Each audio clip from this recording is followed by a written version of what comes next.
Koramjari, ma'am, Punama, Hoige 15 October, the Gina, 15 November, Hava, Popa meetings, Sigi, Kitang, Moida Labor, Ayapa Pidova, the Kamaitaraga Pava, Pihanga, the having a single singing. Madidika Noida, 15 October to 15 November, Sibuka go gather a Koigi debilitation of sun, no mitcha, a Koigi Aniamba labor, my powers will hand by do over. I don't know. Hijagadorishina scientific reason behind the debilitation of sun.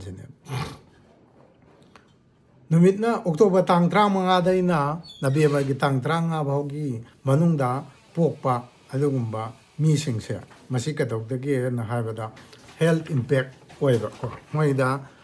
health impact of posing siya hariba miyoy sing si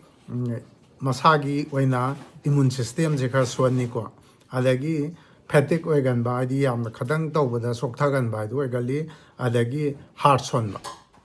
heart ki problem laiba palpitation anxiety adagi sina singba legali mit si yam nungai gande adoga saru gi anaba saru gi problem legali puk sauga kanba thajin sauga pa asin ba yam khega kanba aduma gi mayam si health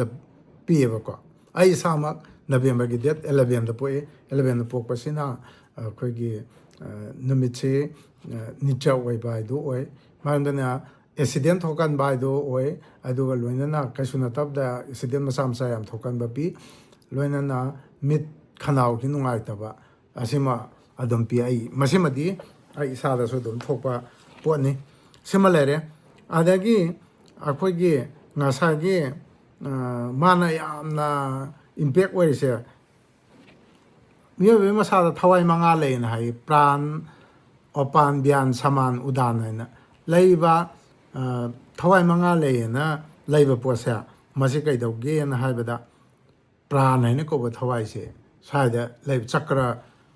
gita targa su manga lei ko saben chakra du na taba thawai manga se kara le ge do khoigi isumani karakta adagi khori saramda tabakta khoidog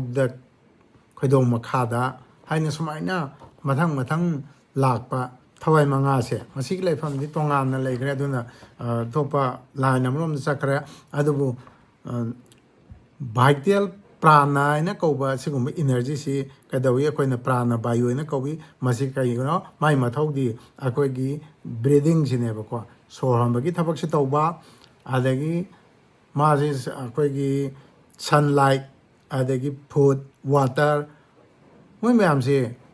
yaudragadi prana bayu se leiteba adu lehen gyara ge harba posing che sangeba adu gi magi prana bayu si phagatna bani ko taraka doiba hujigi posing che Aries rasida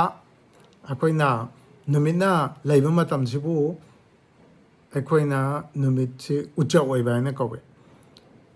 aduga masida exaltation of sun libra da leibasina kaidawi debilitation of sun Aries aisi kaino mangal laina koba mars laina koba planet na pubana maji fire oi numit masagi maibul loina lei mars masagi mai oina leibani ani si puladi maiga puladi kadawre koi masak phangaba shakti power se lei adana April 14 dagina May gi 14-15 phawda pokpa angang singse numisi exaltation oi adubu khade gi maru oina phabadi 13 degree phawsi yam phai haidi April gi date 14 dagina 23 phawgo nungda pokpa angang singse masi khoigi 28 kada phawda pokpa angang singsi yamna ningthaugi ma poi do dogumba oigal aduga libra sina mukaino libra sina element se year ni maiga nungsika tawna di kadawri wild oireba mai chaga nungsi sisala di kadawre mai si lamai jai du ngai kan mangam da ya do adumaina wild oireba phana puna bai do ngamdre uncontrol oiba aduna kadawre maji debilitation oye masigi effect khatang pallabda kainoida ngasagi October 15 dagina November 15 phau manungda pokpa mi singsa masi mai masa singna mabu respect tawbase khara wat kaneba ko nangna ngang ba khotpada masin khomba khotpa si piba adagi nangna sa se nangna tawrudaba thabaki khonthi jabagi chiam oigan ganeba ko adagi nangbu pokpa ipaga nanga motkya sanagandaba ada natragana mapangana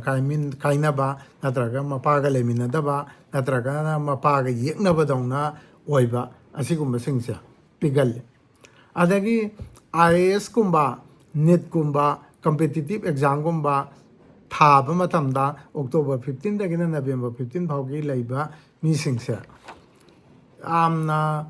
koigi 95% di mai kaya pakwai do piganda bai do oye adu pa ke haragadi khoi kai tok tok pade agade kan weak eyesight oy adagi bone related issue mayam am leini masa si ego yam leini ba ko sima ada sanna debilitated oy ba matam sida karamba constellation da leiba matam da masi oy gena swati ena ko ba nakshatra se masida leiba matam china amuk hena numit sigi mapang khai shon ba matang se do oy maramdi swati ko ba nakshatra sigi mapu se masi rahu garhan oy ba ko matam sida prithvi ga namika lapna basi khoigi libra da leiba matam se October 15 to November 15 se distance se 147.7 million kilometers se namit ka prithvi ga lapna ba aduna energy and vitality sing sida physical and mentally da khoigi yamna impact oy ko masina leadership and careers leite adagi career growth ta handali adagi leadership opportunity phangdo mayam phangde mina recognize tobi gada mayam tobi de mingsat phangada ba kaya phangande adagi problem ama solve to ba kaya ngangande and financially su khitang bera layeba adu ergadi akoina kari tokjagadagi haibadune akoina kari tokdagi haibase akoigi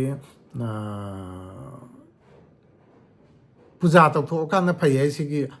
mayamna di puja tawragabu ai chumain tawbji phaba hongna di haibado madugi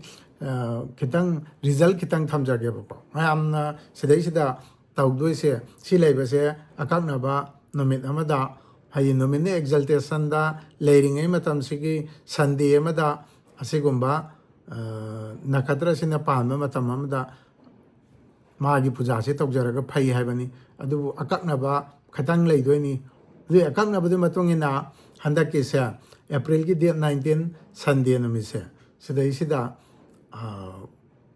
puja se tawthoksaba yabagi yamna afabam timing on khak oeba adu puja tawra kokpasigi scientific reason behind the surya puja se masi mati angtang thangjam ge surya puja si kadawi surya puja taw matamda akoi se nungsa da thoga puja se tawdoi neba adu puja se taw matam se kadawi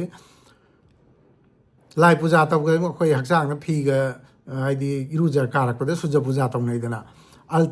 ultraviolet b rays aina kouba adum rays na kaidawi akoi isa se de yaiba matamda vitamin D se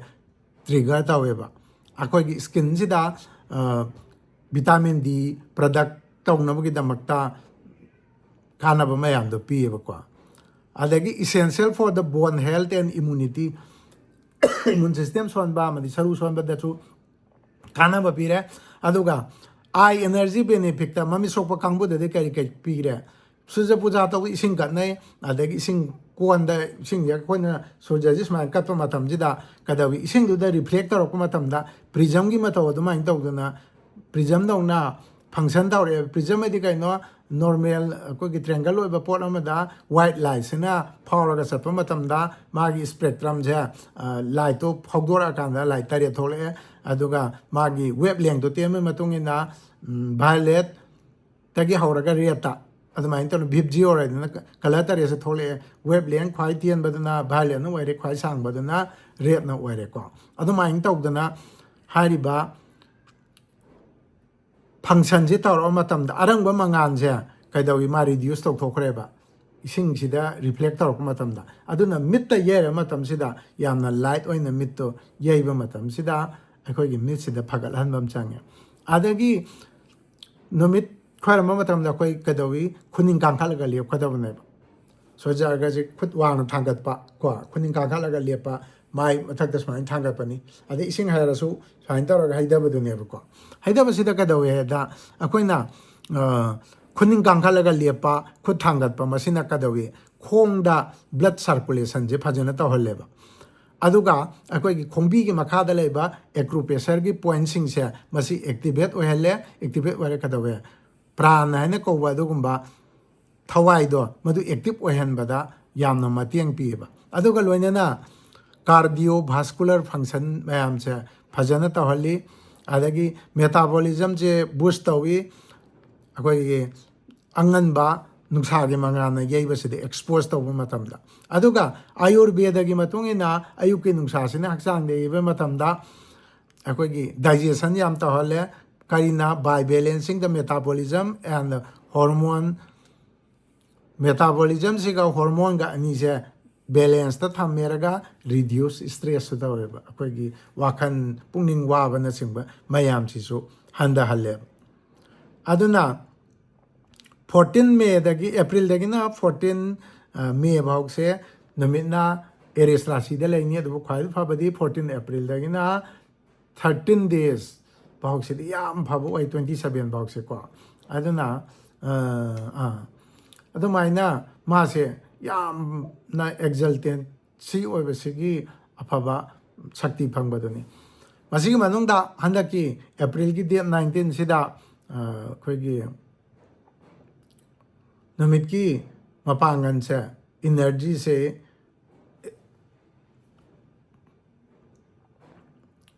ꯀꯟꯅ ꯀꯜꯂꯤꯉꯩ ꯃꯇꯝꯁꯤꯗ ꯑꯩꯈꯣꯏꯅ ꯁꯨꯔꯖ ꯑꯔꯘ ꯄꯨꯖꯥ ꯑꯥꯗꯤꯇ꯭ꯌ ꯍ꯭ꯔꯤꯗꯦꯌ ꯁ꯭ꯇꯣꯇꯝꯅꯆꯤꯡꯕ ꯇꯥꯖꯔꯒ ꯑꯩꯈꯣꯏꯒꯤꯗ ꯂꯩꯕ ꯑꯌꯦꯠꯄ ꯑꯄꯟꯕꯁꯤꯡ accident ꯊꯣꯛꯀꯟꯕ ꯃꯤꯠ ꯈꯅꯥꯎ ꯅꯨꯡꯉꯥꯏꯇꯕ ꯊꯣꯛꯀꯟꯕ ꯑꯗꯒꯤ ꯏꯁꯥꯗ ego ꯍꯦꯟꯕ ꯀꯟꯐꯤꯗꯦꯟꯁ ꯂꯩꯇꯕ ꯏꯃꯨꯟ ꯁꯤꯁꯇꯦꯝ ꯍꯟꯊꯕ ꯑꯁꯤꯅꯆꯤꯡꯕ ꯀꯌꯥ ꯄꯨꯝꯅꯃꯛꯁꯦ ꯀꯣꯛꯄ ꯉꯝꯍꯜꯂꯤ ꯂꯣꯏꯅꯅ ꯀꯝꯄꯤꯇꯤꯇꯤꯞ ꯑꯦꯛꯖꯥꯝꯅꯆꯤꯡꯕ ꯊꯥꯕꯗ ꯁꯤꯒꯨꯝꯕ ꯃꯤꯁꯤꯡꯁꯤꯒꯤ ꯀꯩꯅꯣ ꯑꯣꯏꯕ ꯁꯣꯟꯕ ꯃꯤꯁꯤꯡ ꯀꯌꯥꯗꯣ ꯐꯍꯜꯂꯤ ꯍꯥꯏꯕꯅꯆꯤꯡꯕ ꯁꯤꯡꯗꯨꯒꯤ ꯃꯇꯨꯡ ꯏꯟꯅ 19 ꯑꯦꯄ꯭ꯔꯤꯜꯗ ꯁꯨꯔꯖ ꯑꯔꯘ ꯄꯨꯖꯥ ꯋꯤꯠ ꯑꯩꯈꯣꯏꯒꯤ ꯁꯨꯔꯖ ꯌꯩꯒ ꯑꯃꯗꯤ ꯔꯕꯤ ꯁꯥꯟꯇꯤꯒ ꯂꯣꯏꯅꯅ ꯑꯥꯗꯤꯇ꯭ꯌ ꯍ꯭ꯔꯤꯗꯦꯌꯝ ꯄꯥꯊ ꯃꯗꯨ ꯇꯧꯖꯒꯅꯤ ꯍꯥꯏꯔꯤꯕꯁꯤꯗ ꯑꯣꯛꯇꯣꯕꯔ 15ꯗꯒꯤꯅ ꯅꯕꯦꯝꯕꯔ 15 ꯐꯥꯎꯒꯤ ꯃꯅꯨꯡꯗ ꯄꯣꯛꯄ ꯃꯤꯁꯤꯡ ꯂꯩꯔꯒꯗꯤ ꯍꯥꯏꯔꯤꯕ 19 ꯑꯦꯄ꯭ꯔꯤꯜꯗ ꯌꯥꯎꯊꯣꯛꯄꯤꯔꯒ ꯑꯗꯣꯝꯒꯤ ꯂꯥꯏꯐꯇ ꯑꯌꯦꯠꯄ ꯑꯃ ꯂꯩꯔꯤꯕꯗꯣ ꯃꯗꯨ ꯀꯣꯟꯊꯣꯛꯄ ꯍꯥꯏꯗꯣ ꯑꯣꯏꯕꯤꯌꯨ ꯑꯦꯗ꯭ꯔꯦꯁ ꯌꯥꯝ ꯍꯪꯉꯛꯄ ꯌꯥꯎꯏ ꯎꯔꯤꯄꯣꯛ ꯌꯥꯝꯕꯦꯝ ꯂꯩꯀꯥꯏ ꯂꯦꯟ ꯅꯝꯕꯔ 2ꯅꯤꯀꯣ ꯚꯤꯗꯤꯑꯣꯁꯦ ꯂꯣꯏꯐꯥꯎ ꯇꯥꯗ꯭ꯔꯗꯤ ꯑꯦꯗ꯭ꯔꯦꯁꯁꯦ ꯈꯪꯉꯣꯏ ꯃꯦꯁꯦꯖꯇ ꯃꯇꯦꯛ ꯑꯃ ꯇꯥꯔꯒ ꯑꯣꯖꯥ ꯌꯨꯝ ꯀꯥꯏꯗꯅꯣ ꯍꯦꯛꯇ ꯍꯪꯖꯜꯂꯛꯄ ꯌꯥꯎꯏꯀꯣ ꯑꯗꯨꯃꯥꯏꯅ ꯀꯩꯒꯨꯝꯕ ꯑꯗꯣꯝꯗ ꯑꯩꯅ ꯍꯥꯏꯈꯤꯕꯁꯤꯡꯗ ꯊꯣꯛꯄꯒꯨꯝꯕ ꯂꯩꯔꯒꯗꯤ ꯃꯗꯨ ꯀꯣꯛꯅꯤꯡꯉꯒꯗꯤ ꯍꯥꯏꯔꯤꯕ ꯅꯨꯃꯤꯠꯁꯤꯒꯤ ꯄꯨꯖꯥ ꯑꯦꯄ꯭ꯔꯤꯜꯒꯤ ꯗꯦꯠ 19ꯁꯤꯗ ꯄꯨꯖꯥꯗꯣ ꯌꯥꯎꯊꯣꯛꯄꯤꯔꯣ ꯁꯤꯒꯤ ꯃꯇꯨꯡꯗ ꯒꯟꯙꯃꯨꯜꯂ ꯗꯣꯁ ꯍꯥꯏꯅ ꯑꯃ ꯂꯩ ꯊꯋꯥꯟꯃꯤꯆꯥꯛ 13 ꯂꯩꯕ ꯃꯅꯨꯡꯗ 3 ꯈꯛꯇꯤ ꯑꯩꯈꯣꯏꯗ ꯑꯌꯦꯠꯄ ꯑꯄꯟꯕ ꯌꯥꯝ ꯄꯤꯕ ꯇꯧꯔꯨꯕꯗ ꯀꯥꯟꯅꯕ ꯑꯝꯇ ꯑꯣꯏꯗꯕ ꯑꯩꯒꯤ ꯊꯕꯛꯅꯤꯕꯨ ꯍꯥꯏꯔꯗꯤ ꯂꯣꯏ ꯄꯟꯊꯕ ꯑꯁꯤꯅꯆꯤꯡꯕ ꯄꯤꯔꯛꯄꯒꯤ ꯃꯗꯨꯒꯤꯗꯨꯅ ꯑꯩ ꯁꯤꯒꯤꯁꯤ ꯂꯣꯏꯔꯒ ꯑꯃꯨꯛ ꯊꯝꯖꯔꯛꯀꯦ ꯃꯌꯥꯝꯅ ꯀꯔꯤꯒꯨꯝꯕ ꯑꯗꯣꯝꯗ ꯑꯩꯅ ꯍꯥꯏꯈꯤꯕ ꯄ꯭ꯔꯣꯕ꯭ꯂꯦꯝꯁꯤꯡꯁꯤ ꯊꯣꯛꯄ ꯂꯩꯔꯒꯗꯤ ꯗꯦꯠ 19ꯒꯤ ꯄꯨꯖꯥ ꯑꯁꯤꯗ ꯁꯨꯡꯁꯣꯏ ꯁꯣꯏꯗꯅ ꯌꯥꯎꯕꯤꯌꯨ ꯀꯥꯟꯅꯒꯅꯤꯅ ꯈꯟꯖꯩ ꯂꯣꯏꯅꯅ ꯚꯤꯗꯤꯑꯣꯁꯤꯕꯨ ꯁꯤꯌꯥꯔ ꯇꯧꯕꯤꯔꯝꯕ ꯌꯥꯎꯕꯁꯤꯡꯒꯤ ꯃꯐꯝꯗ ꯇꯧꯕꯤꯔꯒꯗꯤ ꯑꯩꯅ ꯑꯃꯨꯛꯀ ꯍꯦꯟꯅ ꯊꯥꯒꯠꯄ ꯑꯗꯨ ꯐꯣꯡꯗꯣꯛꯆꯔꯤ ꯁꯤ ꯍꯥꯏꯔꯒ ꯑꯁꯤꯒꯤ ꯚꯤꯗꯤꯑꯣꯁꯤ ꯃꯇꯥꯡ ꯑꯁꯤꯗ ꯂꯣꯏꯁꯤꯟꯖꯒꯦ ꯅꯨꯡꯁꯤꯕꯤꯗꯅ ꯑꯃꯨꯛ ꯍꯟꯅ ꯃꯥꯡꯈꯤꯗꯅꯕ ꯍꯥꯏꯗꯤ ꯌꯦꯡꯍꯧꯕꯗꯣ ꯐꯨꯜ ꯌꯦꯡꯍꯧꯕ ꯁꯪꯍꯧꯗꯕꯗꯒꯤ ꯍꯣꯔꯦꯟ ꯌꯦꯡꯒꯦꯅ ꯊꯝꯈꯤꯕꯗꯨ ꯃꯥꯡꯈꯤꯗꯅꯕ ꯂꯥꯏꯛ ꯑꯃꯗꯤ ꯁꯤꯌꯥꯔ ꯇꯧꯁꯟꯕꯤꯔꯣ ꯑꯗꯨ ꯑꯣꯏꯔꯒꯗꯤ ꯚꯤꯗꯤꯑꯣꯁꯤ ꯌꯦꯡꯅꯤꯡꯕ ꯃꯇꯝꯗ ꯌꯦꯡꯕ ꯍꯥꯏꯗꯣ ꯌꯥꯅꯤ ꯊꯥꯒꯠꯆꯔꯤ ꯃꯌꯥꯝ ꯄꯨꯝꯅꯃꯛ ꯑꯩꯒꯤ ꯚꯤꯗꯤꯑꯣꯁꯤꯕꯨ ꯌꯦꯡꯕꯤꯕ ꯑꯃꯗꯤ ꯂꯥꯏꯛ ꯇꯧꯕꯤꯕ ꯀꯃꯦꯟ ꯄꯤꯕꯤꯕ ꯁꯤꯌꯥꯔ ꯇꯧꯕꯤꯕꯁꯤꯡꯒꯤ ꯃꯐꯝꯗ ꯍꯟꯅ ꯍꯟꯅ ꯊꯥꯒꯠꯆꯕꯒ ꯂꯣꯏꯅꯅ ꯗꯦꯕꯤꯂꯤꯇꯦꯁꯟ ꯑꯣꯐ ꯁꯟꯒꯤ ꯐꯠꯇꯕꯁꯤꯡꯗꯣ ꯂꯣꯏꯅ ꯀꯣꯛꯄ ꯍꯥꯏꯗꯣ ꯑꯣꯏꯕꯤꯌꯨ ꯍꯥꯏꯔꯒ ꯃꯇꯥꯡ ꯑꯁꯤꯗ ꯂꯣꯏꯁꯤꯟꯖꯔꯤ ꯊꯦꯡꯛ ꯌꯨ